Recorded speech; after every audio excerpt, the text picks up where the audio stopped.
తన భక్తుల కంట కన్నీరు చూస్తే కరిగిపోతాడు.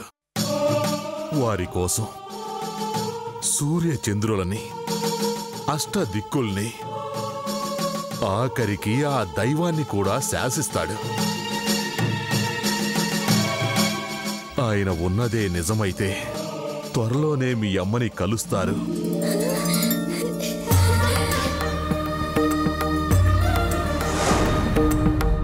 చూస్తారు.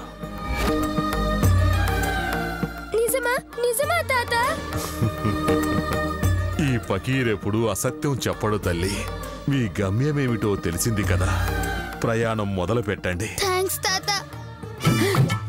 వాళ్ళమ్మను కలుస్తారని చెప్తున్నాడు అంటే వీళ్ళని చంపి పైనున్న వాళ్ళమ్మ దగ్గరికి పంపిస్తాడన్నమాట.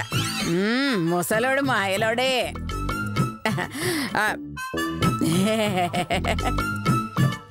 చాలా థ్యాంక్స్ తాతగారు. వీళ్ళు నిజంగానే వీళ్ళ అమ్మని కలుస్తారా? వీళ్ళు కలుస్తారు. ఆమె కోపం వస్తే నువ్వు కలుస్తావు. జాగ్రత్త. అల్లా మాలిక్. నేను కలుస్తానా? ఏ అర్థంతో చెప్పాడు?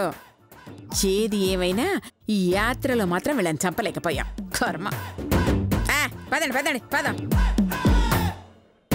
అల్లా చక్కగా. రండి. అరే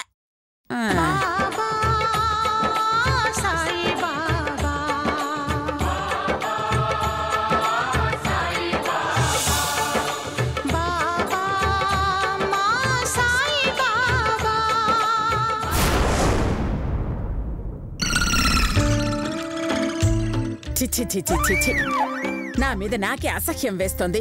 చిన్న పిల్లల్ని చంపలేకపోయానంటే నా బతుకెందుకు? దేనిలో అయినా దూకి చావడం బెటర్. మా ఫీలింగ్ కూడా అదే.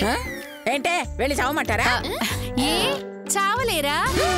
పోనీ మమ్మల్ని చంపమంటారా? ఇల్లంత సొరకాయ అయినా